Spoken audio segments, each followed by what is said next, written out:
चंद्रपूर जिल्ह्यातील मूल शहरात अवैधरित्या शस्त्र बाळगणाऱ्या आरोपीवर स्थानिक गुन्हे शाखा चंद्रपूर आणि मूल पोलिसांनी संयुक्त कारवाई करत मोठे यश मिळवले आहे।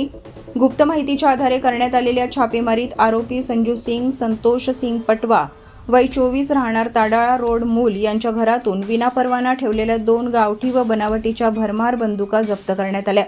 या कारवाईमुळे परिसरात खळबळ उडाली आहे। स्थानिक गुन्हे शाखेचे अधिकारी आणि कर्मचारी मूल शहरात पेट्रोलिंग करत असताना मिळालेल्या खात्रीशीर माहितीच्या आधारे पंचांसमक्ष आरोपीच्या घरी छापा टाकण्यात आला। यावेळी अंदाजे 20,000 रुपये किमतीच्या 2 भरमार बंदुका आढळून आल्याने त्या जप्त करण्यात आल्या। आरोपीकडे या शस्त्रांचा कोणताही वैध परवाना नसल्याचे तपासात निष्पन्न झाले।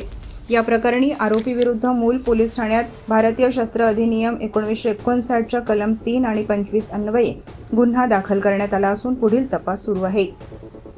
पोलीस अधीक्षक आयुष नोपाणी, अप्पर पोलीस अधीक्षक ईश्वर कातकडे आणि उपविभागीय पोलीस अधिकारी सत्यजित आमले यांच्या मार्गदर्शनाखाली ही कारवाई करण्यात आली।